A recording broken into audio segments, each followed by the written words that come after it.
All right. Come on. Hey guys. Hey guys. Remove this. We just be over here.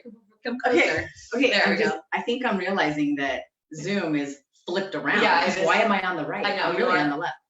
Whoa, it's crazy. Okay. Hey everybody. I hope you guys are having an awesome. Oh, this is shaky. Okay. I hope you're having an awesome. What day is it? It's hump day. Something day. Oh, it's Wednesday. Hump day. Hope you're having a great Wednesday. Okay, so I had a really interesting question come up on our mastermind yesterday, and I was like, wow, I am so glad that you asked that question because it's probably a question that a lot of people have. Yeah, totally. Frankly. So the question was, and this was to one of our mastermind people that I hadn't seen in a couple of weeks, and so I saw him on there, and I was like, dude, where have you been? Are you okay? I know he lives in San Francisco, and I was like, what's going on? And he's like, well, I just figure I'm just gonna wait. And I've been watching the news, and frankly, it's kind of depressing me. And I was like, for one, stop watching it. Yeah, it's so negative. But anyway, so he said, well, I don't know. I figured maybe I should just sit on the sidelines for a while until I see kind of where everything lands. And I was like, oh, wow. Okay, let's address that. So Jen and I were talking last night and thought this would be a good time to kind of address that in our whole group and talk about, because you do need to be more careful in certain areas. And so we wanted to talk through that. Totally. I've had a couple of people that I've been interacting with asking the same thing, like, maybe I should wait. Maybe I should wait. Maybe the prices are going to drop. Right. Or maybe people are going to struggle to pay rents. Like I'm a little afraid. It's uncertainty, right? So I thought it'd be cool. We were talking about it and I heard her share the story and hear what his story was. And so I thought it'd be good to come on here and talk about it. So yeah. Go ahead. So, okay. So let me quickly just answer the question. Like, how long should you wait to start investing if you haven't already started? And the answer is you shouldn't wait. There's absolutely no reason that you should just sit on the sidelines and wait. And when I asked him yesterday, like, what is your reasoning for that? And he said, well, I just feel like, there's probably going to be things that go on sale because of the situation. Some landlords are going to need to sell. So I thought maybe I should just wait. And he hasn't done it for deal yet. Maybe I should just wait until things are like cheaper. And I was like, okay, well, when you try to time the market like that, usually when you figure out, okay, it's time to go in, you literally just missed the window. So there's a few things I want to share with you that I shared with him. And kind of along the first lines that you got to think of is when you're thinking about waiting it out for just the right time, what opportunities are you missing out on during that time? So really the question, what is it costing you to sit on the sidelines and not get in the game? Totally. Because it's a good for rental, it's a good market. This is a good time. Now you got to do things a little bit differently, and I'm going to talk about that. But what is it costing you? And so I think probably a really good example is just Steve. Steve's a totally good example. Yeah. So you guys might have seen that I interviewed one of our mastermind members a couple weeks ago. It was, and Steve Caro. And in the last, I don't know what it was, like maybe 3 weeks, in the last 3 to 4 weeks, he has closed on units that have brought into his life $2,100 a month in revenue from rents. Now he has a job. He actually works in the medical field. So thank you for your service, Steve. Yeah. So while he's at work, probably putting in a lot of hours right now, there's a lot of stress going on. The one thing that he has going for him that he doesn't have to worry about is his rents are coming in. It's passive income. All right. So what is it costing you to keep waiting to see what's going to happen instead of getting going, learning how to do it and start doing it? So it's one thing I want you to think about. Yeah. Cause that would have cost Steve $2,100 a month. Yeah. And he's got big goals. Right. Like his goal's like 20 doors this year. like 20 doors this year. Shit, he's already at like a quarter of the way there. Yeah. Well, he already closed on 3. He's got like 6 other properties under contract right now. A couple are duplexes, a couple single families. So like he's in beast mode. He is in beast mode. He's not sitting idly, and now he's already improved his revenue by $2,100 a month. Just imagine what's going to happen. Exactly. Yeah, exactly. And one of the duplexes he ended up getting was he got it for $80,000. And it brings in $1,300 a month rent. That's stupid. It's crazy. It's so good. It was definitely right. Not stupid in a bad way. Yeah, that's crazy. Yeah, that's some really good numbers. Yeah, for real. Yeah. So you don't come across deals like that every day, but because he was in the game, not just sitting on the sidelines, let me see what's going to happen. He came across a great deal. Those deals are out there. They're already out there. regardless of COVID-19, these things are still going on. All right, so that was one thing. What was the other things we want to talk about? Oh, just I don't know, but I think that, what people really want to know about right now, and I'm just going to be like, I'm the realist here. I'm realistic. I know you're realistic. She's really optimistic, though, right? She's the one that's going to talk you up and get you like, let's go. And I'm going to be like, you might want to think about this, right? So, I mean, it's the white elephant in the room. Let's slap it on the ass and give it a name, right? There's a risk. There are risks. So, I mean, talk about that. What are the risks involved? Yeah, and I was very straightforward. Everyone in our mastermind, everyone that I've talked to that's asking me about it, I am very straightforward because I'm very motivational in my teaching style, but I am a realist when it comes to mitigating risk. And you're a total numbers junkie, so I am a numbers junkie. Yeah. So if there's never any reason for you to take risks that you don't need to take.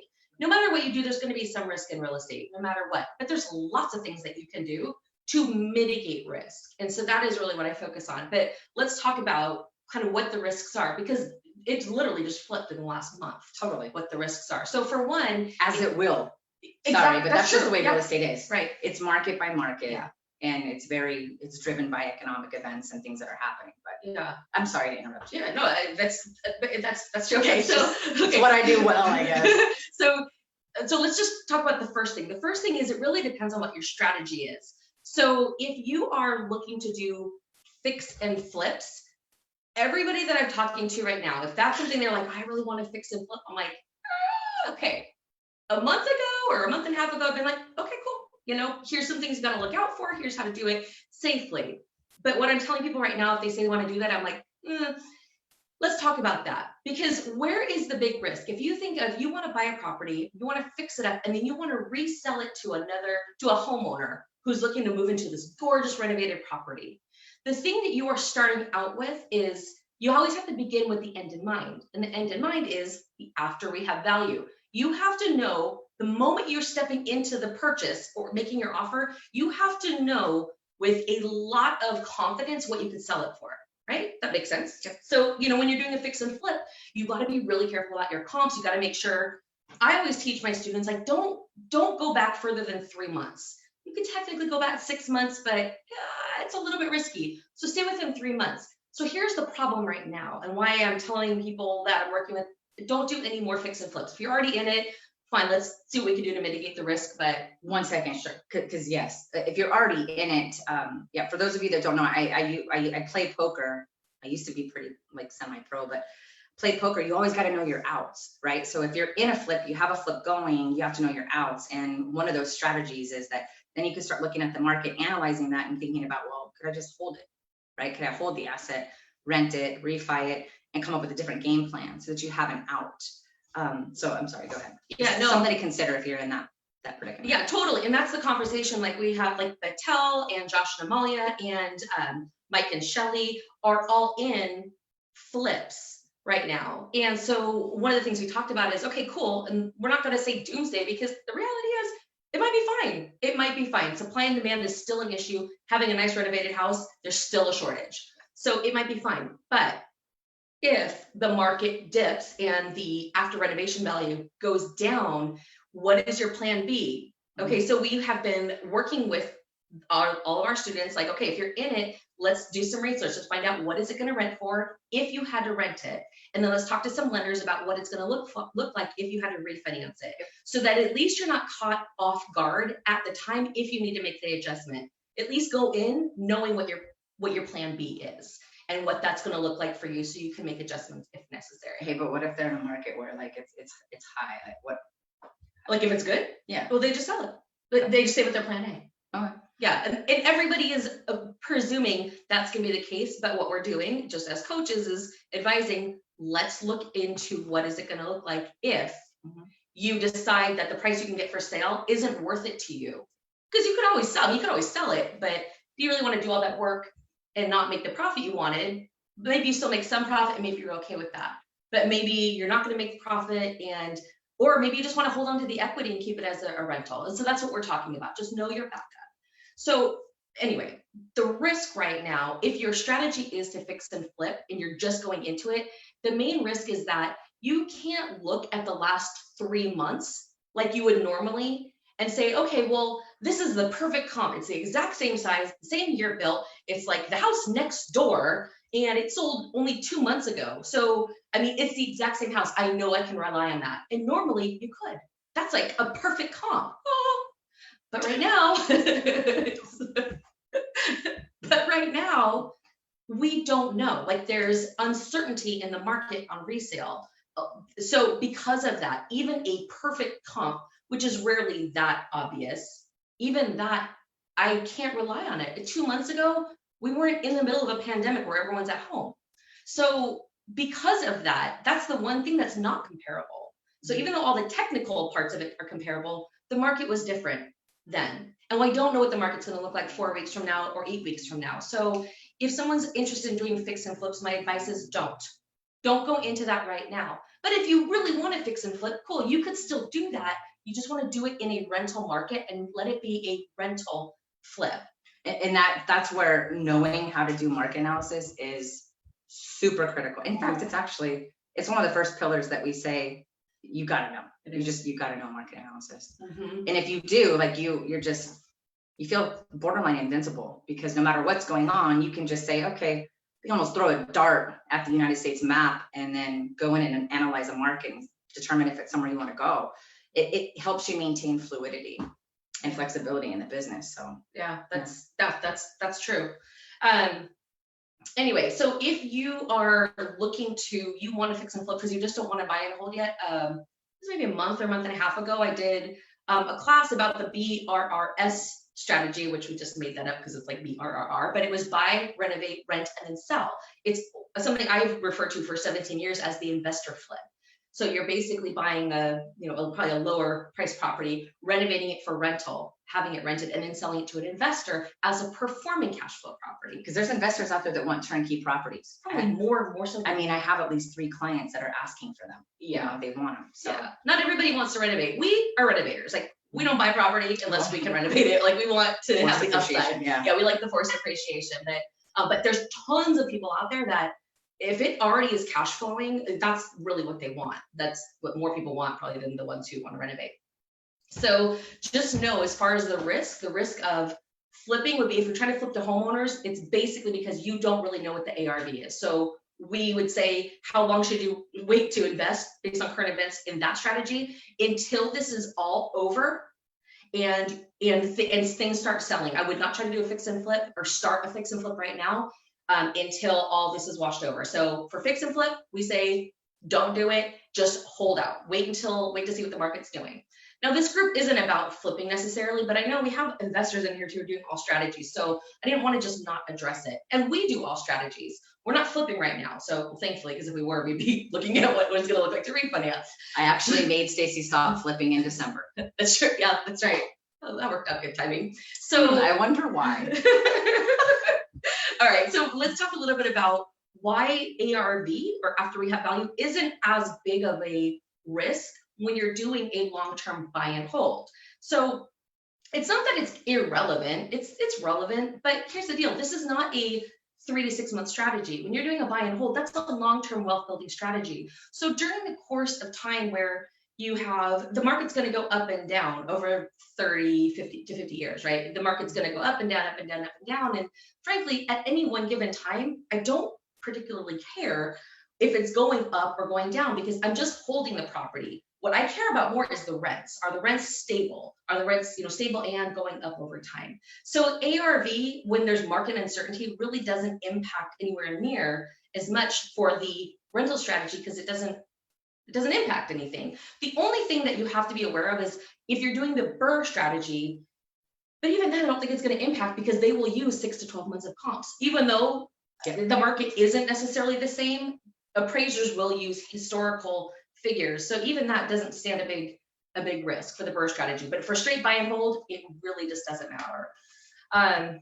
What else? I took a couple of notes to make sure that I could kind of cover everything with you guys. Okay, some of the other risks. So like something that you and I were like kind of curious about what was going to happen come April 1st was, are people going to pay their rent? Right. And what to do if they don't? Exactly. So that would be a risk. If you guys are getting into buy and hold properties right now, that is a risk. I'm going to teach you how to mitigate that risk, but that is a true and real risk.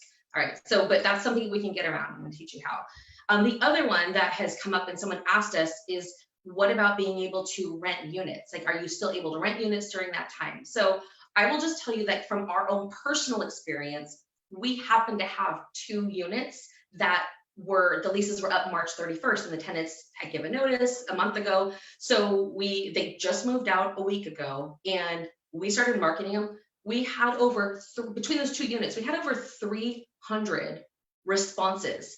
Now we advertise on Zillow, Zumper, Facebook Marketplace, Rent Digs, and apartments.com. So we just throw ads out kind of everywhere. The leads come in, I send them to my property manager. So that way it keeps me informed of kind of like how much interest we have. We've had a ton of interest. So what we did to adjust a little bit is we would have more conversation with people. We would send them pictures. We created a little video showing the pictures of the property so they would know what they would see, so they could decide if they want to go see the property. We haven't had as many showings. It's like we're doing virtual showings. And if someone is really interested, like with Shelby, that girl was like, yeah, no, I want it. She went to it, put a deposit. So we have one that's already gone. The other one, we have showings set up for tomorrow. So that's one thing that hasn't slowed down. People are still moving. Like life is still going on even with all this. So that's something just to be aware of. Now, let's getting back to the rent collections. Actually, so if we're talking about mitigating the risks, oh, you already talked about being in the right market. Okay. To Jennifer's point about being in the right market. So one of the things I feel like is going to give you guys a lot of confidence is, like, let's say, like Jennifer said, you throw a dart at a map and you end up on whatever city. Which, by the way, is not my recommendation. My recommendation is take the coasts and just like push them away from you, because there's not a lot of room for money there, unless you're a bajillionaire, which I am not yet. And then look at the Midwest, right? And you look at the Midwest and you look at the major cities in the Midwest, and then go about 50 miles outside of that in a 50-mile radius and analyze those markets. That's where I would go. That's how I would throw my dart at the map.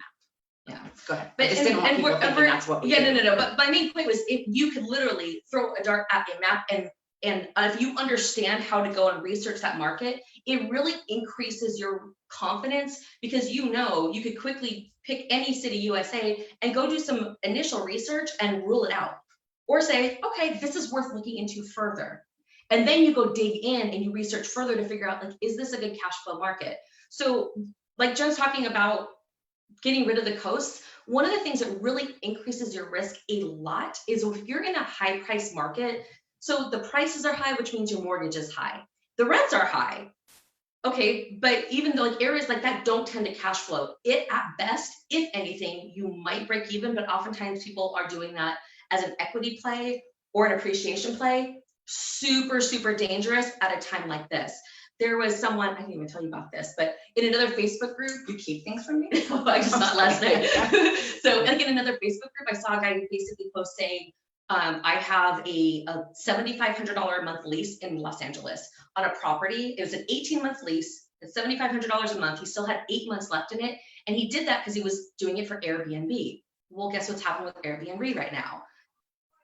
You know, if you're holding Airbnb property, you're probably scrambling and you need to make some adjustments very, very quickly. But that was the situation he was in, is he had a very high lease payment. In his case, he was leasing it and leasing it out, but it's the same thing like a mortgage. If you're buying a property in LA, your mortgage is going to be really high. It's unlikely you're going to be able to cover it. And then you have something like this happen, you stand no chance, unless you have a ton of cash sitting in the bank to burn through, of making it through a time like this. So when Jennifer talks about getting rid, or Jen, sorry, I didn't even call you by your formal boardroom name. I mean, Jen. I'm just Jen. When Jen talks about, or I'm Batjen. Jennifer wants to be Batman, so instead she's Batjen. I'm Batjen.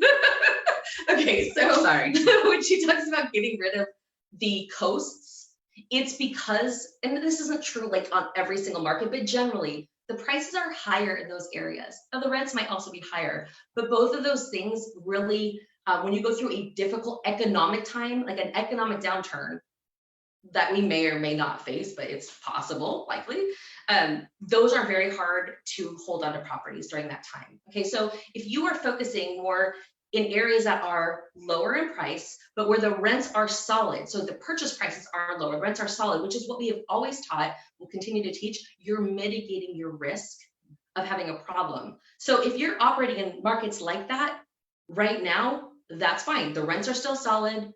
The prices are reasonable. You don't tend to see the big fluctuations in prices in Midwest markets like you see on the coasts when there is an economic downturn. So it's a safer place to invest in general.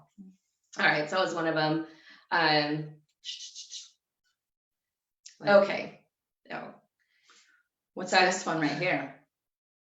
Purchasing a property in an area where evictions are not allowed. Why didn't I just Those do are bullets? She wrote really long sentences and questions. Like I can't even follow. I won't even remember to tell you guys. Yeah, I can't even. I don't even know. But they're great tips. I just Okay. You just gotta be patient so I can read my own notes. Okay. Yeah. So all right.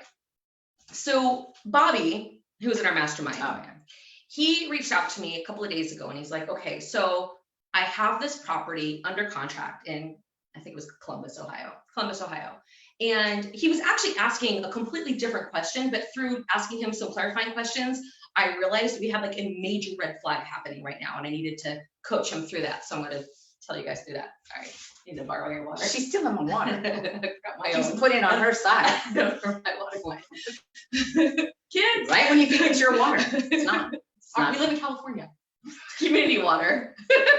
Community property state. Got it. Okay. So he was working on a duplex. So his question was, he said, okay, so I'm working on this purchase of a duplex. The rents haven't come in yet. Now this was on Monday, so that was on the 6th of April. So the rents haven't come in yet. And there's no security deposits. I was like, okay, so my question is on the closing statement. So from the title company, when the closing statement comes to me, should I still get the credit for rent? Because normally when you're buying a performing property, you would get credit for prorated rent. So whatever rent had been, if you're buying it on the 15th of the month, you would get credit for half of the rent because you own it from the 15th through the end of the month. Okay. So he's saying, should I still get credit for the rent, even if it hasn't been collected yet? And should I still get credit for the security deposits, even though the owner isn't holding any? And I was like, okay, well, I'll answer your question, but let me ask you something first. Like, when are you looking? Tell me the timing of this. And he goes, well, he's closing with cash. I think he's using a HELOC. He's closing with cash. And he was going to have an inspection on the 14th. And I'm guessing closing like shortly thereafter. And I was like, okay, I'm super concerned about the fact that it's the 6th and you haven't collected rents yet. Now, that doesn't mean it's for sure bad, but it did raise a red flag and make me say, let me ask some questions here. So I said, well, when do the tenants normally pay rent? And he said, well, one tenant, he or she, whoever, usually pays like kind of around this time. So they're not paying around the 1st of the month. So that's normal for them. So that they wouldn't have collected yet, but it usually comes in within a day or two of now, which is on Monday. But the other tenant usually doesn't end up paying till mid-month. And I was like, okay, so we need to identify right now that you have some big risks, and let's talk about what you can do to mitigate it. Because right now I would not close on this property. I would not close on this property with that level of uncertainty. So here's what you need to do. You need to go back to the seller through your agent and ask the question, first of all, what has been the communication with the tenants? Is there any indication that they're not going to be able to pay rent? 2, you need to stay in communication. Has the one tenant paid, who oftentimes paid? And I said, and push back the closing. Don't close mid-month when the other tenant normally pays mid-month. Push it back so that you can make sure that they're going to pay. And here's the reason I say that. Well, one, the last thing you want to do is buy something performing and then you buy it and then you don't have any rent coming in, right? That's called sucks 101, right? Sorry, I just made that up. But it does, right? Especially on your first one, that would suck. So, okay, but business-wise, that would be awful in and of itself. If all of a sudden you had no rent, you just spent all that money, you have no rent. But here's the other big thing going on. This is what I'm telling my mastermind students, and I'm having them slow down a little bit when appropriate. Right now, in most states, there is some kind of legislation in place that is making it so that landlords cannot evict. Like evictions are on hold, courts are closed, things like that. So let's just say Bobby closes. Let's say he closes, the tenants haven't paid rent yet. He's hoping they're going to pay. but then he closes and they don't pay. And now what? So normally he'd issue a notice to pay or quit and he'd go through the eviction process, except he can't. He's not allowed to, not legally allowed to evict. So, and I'm like, okay, then we don't know how long that's going to go. We don't know if it's going to be a month. We don't know if it's going to be 3 months. We don't have any idea. And if he has to evict them, now he's going to have unit turnover costs. And then he's going to have to pay the property manager to fill the unit. So you want to talk about getting flipped upside down financially pretty quickly. That's one thing you have to be very careful of. So the biggest advice that I have is, first of all, you don't need to wait. You do not need to wait to get into real estate. However, when you're buying performing properties, you want to make sure that if you know whether the tenants are paying rent currently or not, like more so than ever. Because if they're not, don't go forward with it. Like that's not the right deal for you right now. Okay, there's no benefit for you right now. Skip those deals. If they are paying rent, then cool. The other thing I would do as far as due diligence is find out like where do they work? What is their rental history? Okay, just so that you can assess if you feel like this is going to be a good, like a decent risk to take. Like, for example, the tenant that wants to move into Shelby that works at a hospital. Okay, pretty, probably likely that she's going to have continued employment, right? Yeah. So it's just things like that. It's doing a little bit of extra due diligence and being a little bit pickier about the properties you move forward on, and doing extra due diligence if you're in contract, and backing off or pushing back the close date. Don't be afraid to do that, and definitely don't be afraid to ask questions of the seller to make sure that you know what's going on with your tenants. Okay, and then the other one was, this is what I advised Bobby, because he's like, the only thing I'm concerned about is if I push the issue. If I push it, I'm afraid like the seller's he'll just pay it and be like, okay, yeah, the rent came in. And I was like, exactly, that was exactly my concern. So if you move forward with it, if the tenant supposedly pays, you need to get something in writing, a certification from the owner that the tenant did in fact pay themselves the rent. And if it is discovered or evidence is provided at any point that that wasn't the case, that you have legal recourse against the owner because they misrepresented the position that they're in. So that's really the main thing. Actually, Josh and Amalia, I'll tell you guys a really interesting story with a really, really good learning point with it, which could not have come at a better time. Josh and Amalia are working on doing a fix and flip. It's in Virginia. They're supposed to close on April 1st. And originally, back in March, when they brought it up, they were telling me about it and they said, yeah, there's tenants in there. And I said, okay, just in your contract, does it say that the tenants are going to be out before you close? And they're like, no. And I said, okay, you need to adjust. You need to go back and renegotiate the contract. The contract needs to say that you have possession upon closing. And what that means is when you send your money and you close, there's nobody in the house, and you verify that. And they were like, oh, I didn't think about that. And I said, here's the risk. The risk is, so forget COVID-19 for a second, regular normal risk. The risk is on April 1st, they close and thinking, well, the tenants are moving out on the 2nd. That was the original arrangement. Tenants are going to move out on the 2nd. And then you close on the 1st, and then on the 2nd, you're expecting them to be out. And they're like, screw you, I'm not moving out. I'm mad that the landlord sold us out from under us. Like, you can't control that. Now you have, a hard money loan or however you're financing it. You have people in there who potentially are going to dig their heels in and drag out the eviction as long as possible and potentially do damage. So that is not a good way to start your rehab project. So I had them go back and renegotiate it, possession upon closing. Guess what happened? April 2nd comes around. First of all, the closing got pushed back to like April 3rd. So April 2nd comes around, and the tenants go file in a local court to not be kicked out because of COVID-19. And I told them, then don't close, don't send in your money. We knew this on April 2nd, don't send your money in. That was the whole point, is you don't take over the property. You don't put your money in it. You don't own it until it's empty. It's not your problem that the tenants are in there. It's the seller's problem. So you just wait it out. And so it turned out what happened is the court gave the tenants 2 weeks and said, no, you got to get out. So at least it wasn't like this long drawn out thing. So now their closing's delayed, but at least their money isn't stuck in that property with them having no ability to do anything, with tenants in there that they didn't place, and waiting on the court. Yeah, and waiting on the court. So God, that was a doozy. That was what I call a near miss. What was a big near miss. Yeah. Anyway, but those are just some of the things we wanted to share with you guys. Like, this is a great time to invest. The thing that I shared with Tim was, look, if you sit on the sidelines right now, this is your opportunity to learn. You're already in that mastermind. You're learning, you're growing, you're getting all the education, you're talking to realtors, you analyzed your markets already. Like, everything is done. If you wait another 4 or 5 months to get started, all of those properties that you could have been purchasing are going to get purchased by someone else, and it's going to be a great deal for them. And if you just get off the sidelines and start investing now, the benefit you're going to have is not only are you going to have a good deal because you know how to analyze it because you're learning, you're going to have no experience. So that if things do go on sale, cool, you're well positioned because now you've done it and people know that you've done it because you have a track record. Yeah. And then you're in a better position to be able to take advantage. So I think the biggest takeaway, the biggest piece of information that you should just always hold close to the chest is market analysis is everything.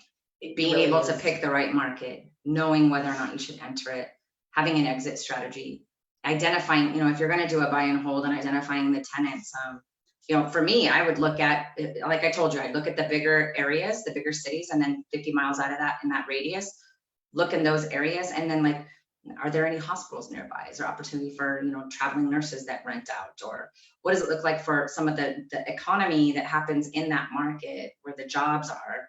What are those jobs? How sustainable are they? And what is it, how is that going to be economically viable for you? And that's the kind of level of market research that we do. So it's just know your market. And for those of you that are in the mastermind, look around at different markets based on current events and just have a game plan if you need to go into a new market. And I understand that when you go into a new market, you got to set up a new team of realtors, a new team of contractors, a new bench strength on trades, and get a new inspector, get all the new things. But you may as well try and set that up in a contingency market if needed. And there's no better time than now for that. Yeah. It looks like we have 40 comments on our live. Oh, I've wow. been a little distracted looking at it. Okay. So we had said before, we're going to do a live Q&A. We wanted to share those thoughts with you guys. With any questions that you have, we'll answer. So, oh dear God, I hear myself. That's weird. It's gross. like, and we're just like delayed a second. Oh my goodness. This is so weird. Okay. I'm just looking at the comments. All right. Okay. So let me see if there's anything that I can look out here. In terms of comments, I just see everybody saying hi. Hi, Jason. Kate, what up, girl? Oh yeah, Kate's here. I just texted you earlier today. You're like, what you doing? I haven't heard from you for a little while. Yay. Oh, Allie's here. Allie Mac. Allie's here. Allie Mac. All right. I do not see questions. Who has questions? Anybody? Hi, Bryce. Hey, Bryce. Oh, Oh, look at that, Allie Mac. Over 100 inquiries for one vacancy. We always say Allie Mac, but ALI is probably Ali. How do you say your name? Yeah, huh? We always call you Allie Mac because it's like it just flows. Like, can you phonetically spell it out for me in the comments?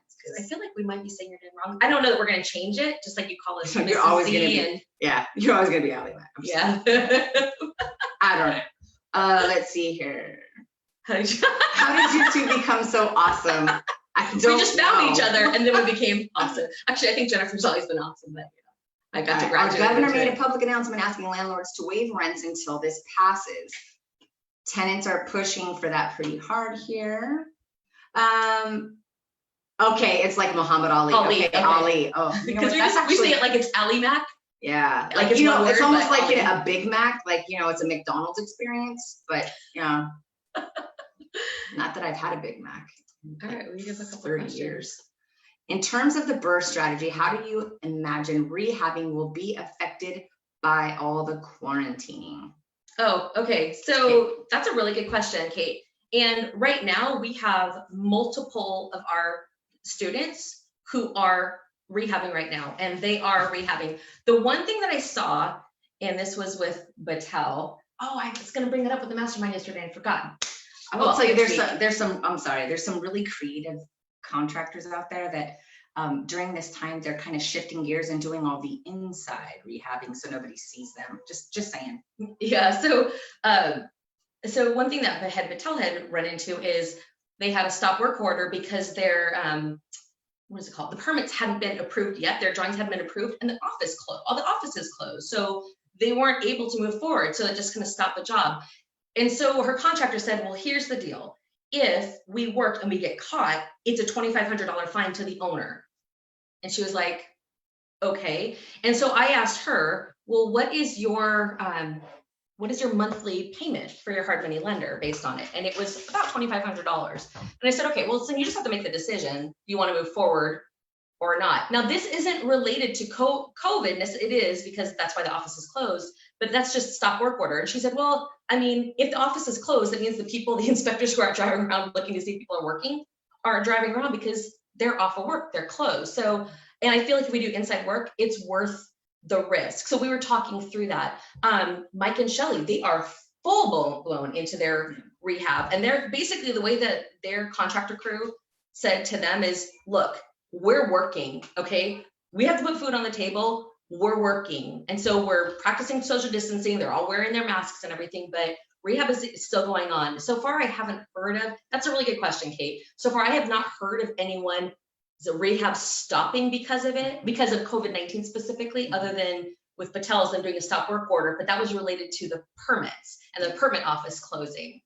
Yeah. So it's a lot of contractors, general contractors, their teams, they want to still get paid. They want to still be able to work. They need that. And so, you know, they're willing to look at the scope of work, and you consider what items need to be done, like right now, that are inside the 4 walls or 6 walls, however big the house is, and do those things quietly, you know, wear your masks, do your stuff. You know, nobody's out there really looking at that right now. So there's a lot of people that are shifting that way. There's another question here that says, from Evelyn, is there a specific strategy to consider at this point in time or within the next 3 to 6 months? Yeah, so Evelyn, that's a great question. In my opinion, there's actually 3 strategies right now, which there's only like 4 main strategies anyway. So we're only missing fix and flip. The 3 strategies that I see have the absolute highest level of promise. If you want to build wealth, buy and hold, including the BRRRR. So you can either buy something already performing, that's 100% doable right now, as long as you do the additional due diligence about whether the tenants have paid rent and see like, where do they work, to assess the risk. The BRRRR strategy, so you're buying it, renovating it, renting it, refinancing it, is absolutely viable right now. Mm-hmm. And you can, as you're calling contractors, you can ask them, "Are you working?" But here's the thing, guys, they don't have any other source of income. So if they don't work, they don't eat. So that's why it just hasn't really slowed down. They're willing to be covert with you. Yeah, and then, you know, the other side of the BRRRR strategy is getting it rented out. I can tell you just from our own personal experience, and Ollie just mentioned he listed one of his rentals, had 100 inquiries. We had 300 inquiries on 2 units. So the BRRRR strategy, 100% still good, still viable. And then the other one, so actually 4. The other one is the buy, renovate, rent, and sell strategy. So investor flip, 100% viable. It's like literally any strategy that you're going to do in a rental market, with the end game being a rental, whether it's for you or for someone else, is a viable strategy. And the 4th strategy that is right now, nothing to me is 3 to 6 months from now. Because 3 to 6 months from now, I don't know what the market is. Maybe flipping will be fine then, but I have no idea. But everything else can be done right now and 3 to 6 months from now. The 4th strategy is wholesaling. So if you're like, I don't really want to do the fix and or the BRRS, I don't want to do the investor flip, but I still want to make money, I don't suggest trying to wholesale flip properties to people in this economy. But you can absolutely 100% wholesale rental properties to people who don't have the time, the inclination, or the knowledge to go out and find those deals. You do. You can be a connector between the property and the person who wants to buy it, right? So wholesale strategy. So there's really 4. Right now, I wholesale and BRRRR. That's all I. Yeah. Well, I mean, to me, even just buying it that's already performing, like there's some really good ones there, as long as you check. Yeah, turnkey, right? As long as you're checking to make sure that the rents are coming in and you mitigate that risk. Like that's a great one. But yeah, so there's really 4 solid strategies that are solid right now based on what's going on, and they're always solid, but they're safe to do right now. Yeah. So next question from Cassie, and I appreciate the fact that you prefaced this way, Cassie.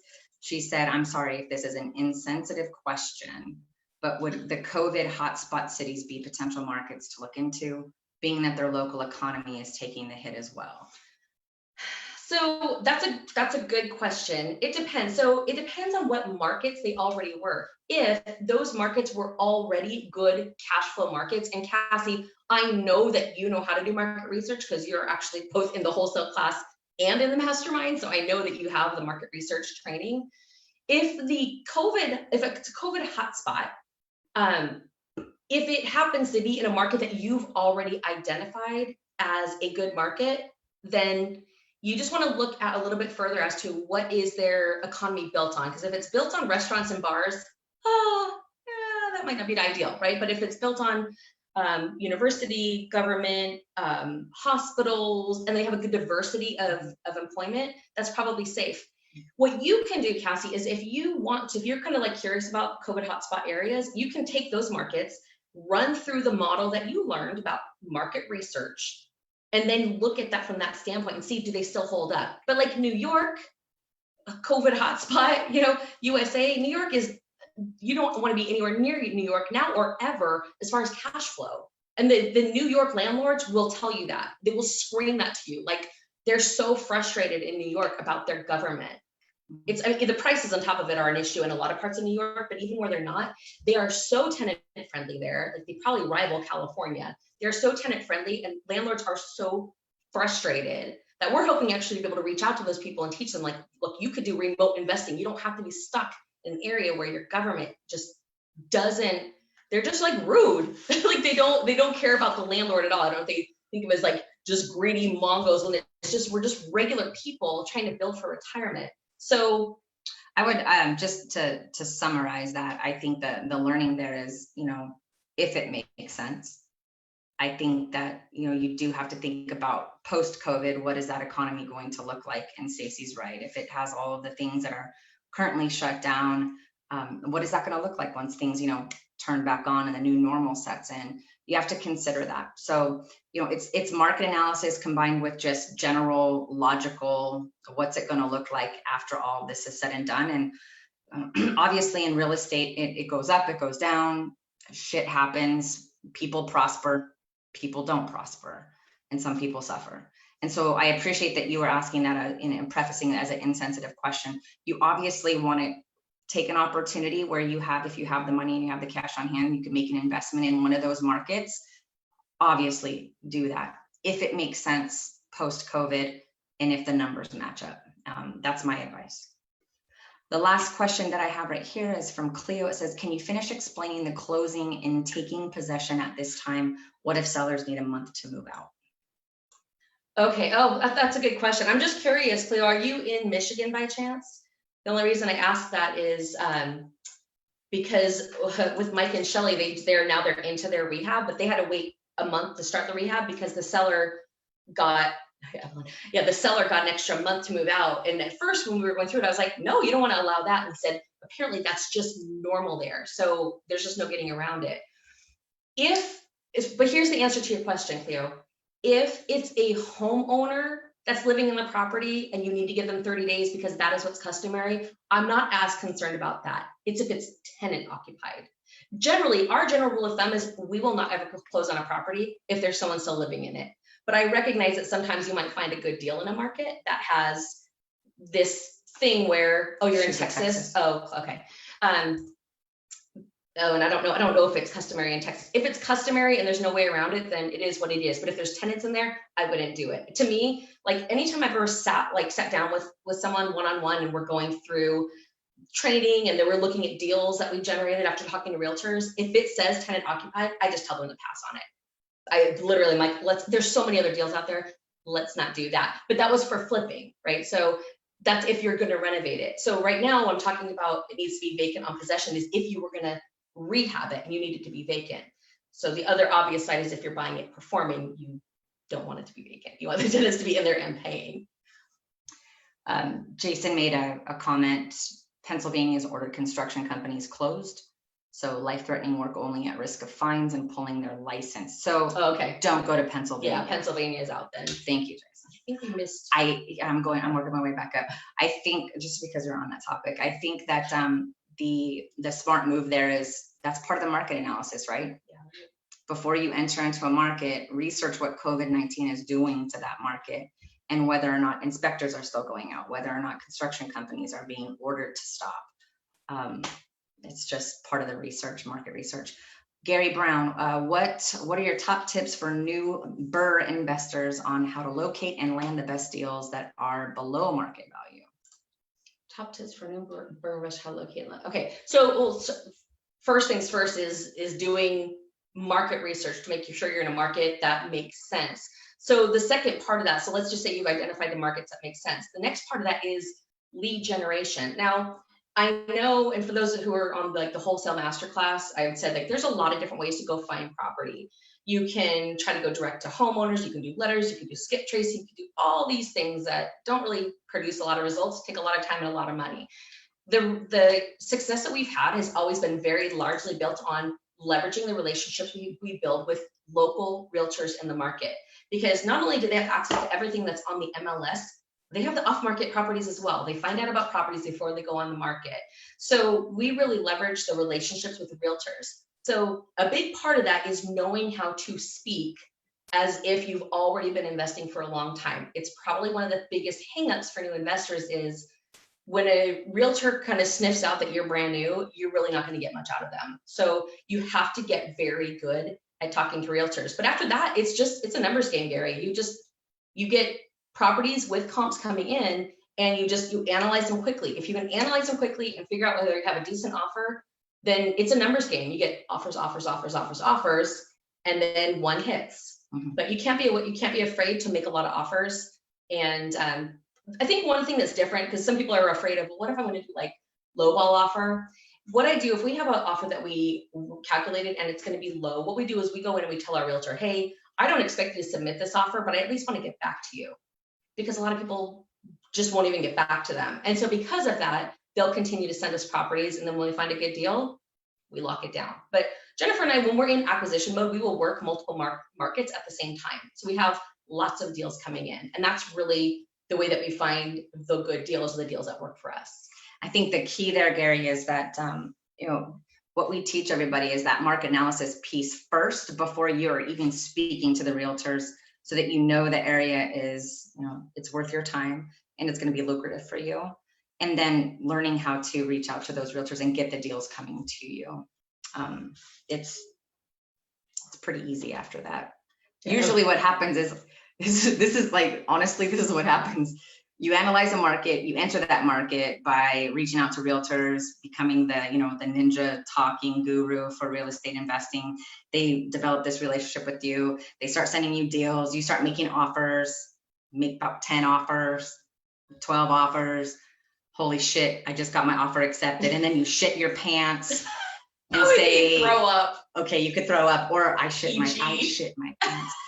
Not literally, but figuratively. And you go, holy crap. And then the next thing you know, you've got that one under, and then all of a sudden you got another one accepted, and you're like, so we teach the systems that are in place, because as those deals are coming in and you're making offers, and as they start getting accepted, teaching you how to kind of like put your arms around all of that and put it all together and make sense of it and turn it into a business. So you're not out there driving for dollars and doing all the crap. But that first time when your offer gets accepted and you're sitting there like, oh shit, they said yes. Then you're like, panic mode. What's next? But it looks like there aren't any more questions. There was there? Kate asked a question. Kate did? After Cleo. After Cleo. Our inspector's still going out. Our inspector's still going out like normal. That's case by case. Yeah, and then Bobby had said, oh, so Bobby, your inspector went out today. Okay, all right, good. Yeah, so earlier when I was talking about the deal in Columbus and what I was advising Bobby, so his inspector went out today. That's good to know. Cool. And Evelyn, I'm in New York. It's insane here, right?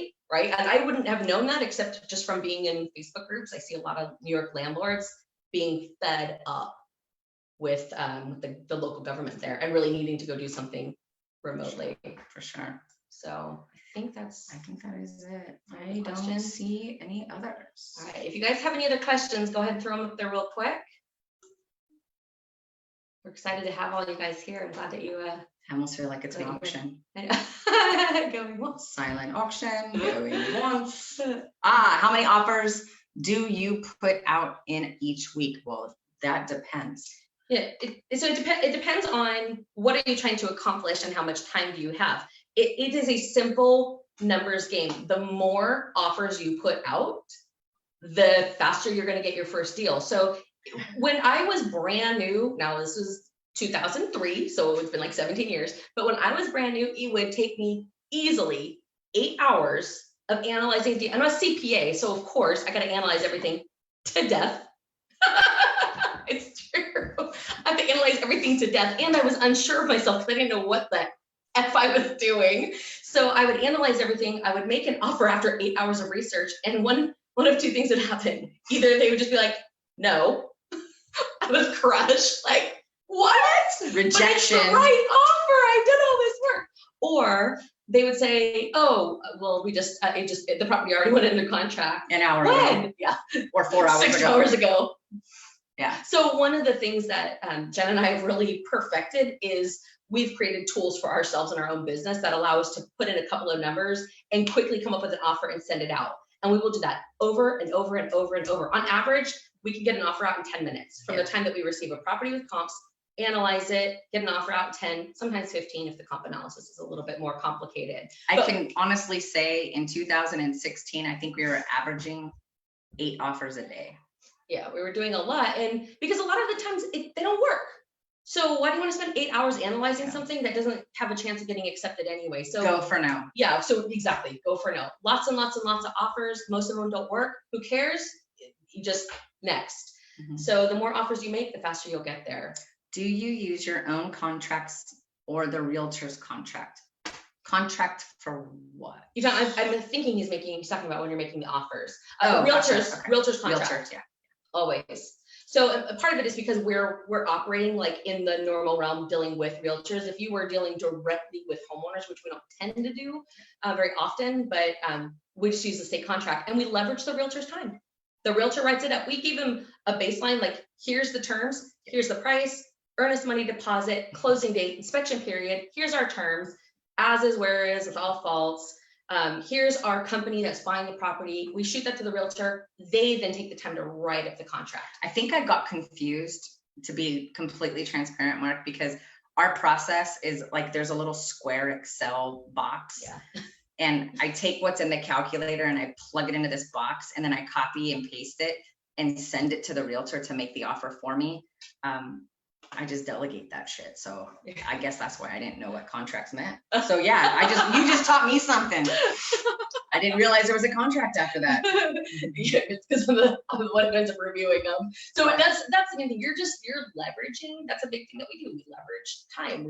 We delegate. We leverage time. We work in partnerships. There's certain parts of the business that Jennifer focuses heavily. We know all parts of it, both of us, but we focus on our strengths. So, but we use realtor contracts. We have them write it up. We have them submit it, because while they're doing all that, we could be making several offers, finding more realtors, finding more deals, etc. Yeah. Good question. All right. I think that's it. All right. Good deal. Well, it's been fun. Live at 5 on Wednesday. We'll see you next week. Yeah. I think we're going to do a live at 5, maybe every week. We were talking about that earlier. Next time we'll do a little dance, a little jig or something. Let us know if you guys want us to do that. Come up with like a topic every week that we can talk about. You guys can ask questions and we can give you our thoughts. But thanks for joining us. Love having you guys. Bye, everybody. Have a good night. Have a good one.